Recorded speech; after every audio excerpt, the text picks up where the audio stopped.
This is the home of the world's most urgent events, trusted sources, and real-time updates.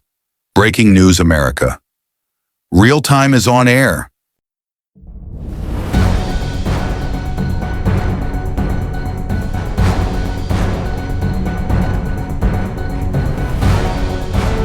Today, the U.S. Department of Agriculture issued an urgent directive to all states: undo any steps taken to issue full benefits under the Supplemental Nutrition Assistance Program for November 2025.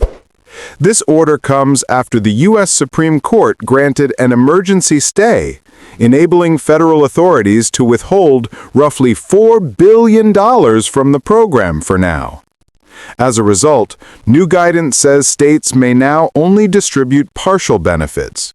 Full issuance is deemed unauthorized. States that had already begun full payouts, such as Massachusetts, New York, and New Jersey, are now being asked to reverse course or risk financial penalties.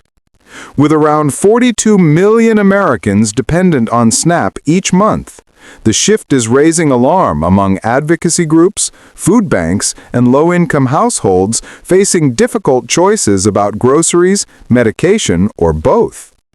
The legal battle is ongoing. Meanwhile, millions wait. The program is intended to provide a lifeline, but today, its future and fulfillment hang in uncertainty. Today, Zohran Mamdani's election win in New York starkly revealed deep divisions in Jewish democratic politics. Mamdani, a 34-year-old Muslim immigrant and democratic socialist, defeated former Governor Andrew Cuomo, an outcome partly powered by younger Jewish voters disillusioned with long-time policies around Israel. Roughly one-third of Jewish voters backed Mamdani, underscoring that the Jewish vote is far from monolithic. Still, older, more traditionally pro-Israel Jewish voters expressed alarm at his past support for the BDS movement, and his less forceful stance on phrases like globalize the Intifada. In the hours after his win, anti-Semitic graffiti appeared at a Brooklyn Jewish day school, a reminder of the heightened tensions his election has stirred.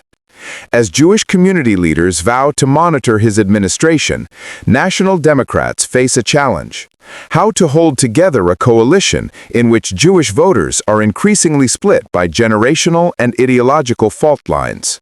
Mamdani's victory may reshape how Jewish identity, progressive politics, and Israel policy intersect in the years ahead.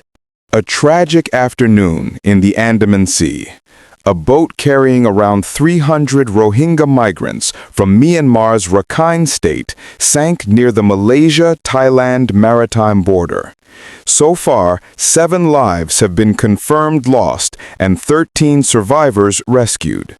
The vessel began the journey 3 days ago, and as it approached the coast, the migrants were instructed to transfer into 3 smaller boats. The fate of 2 of those boats remains unknown.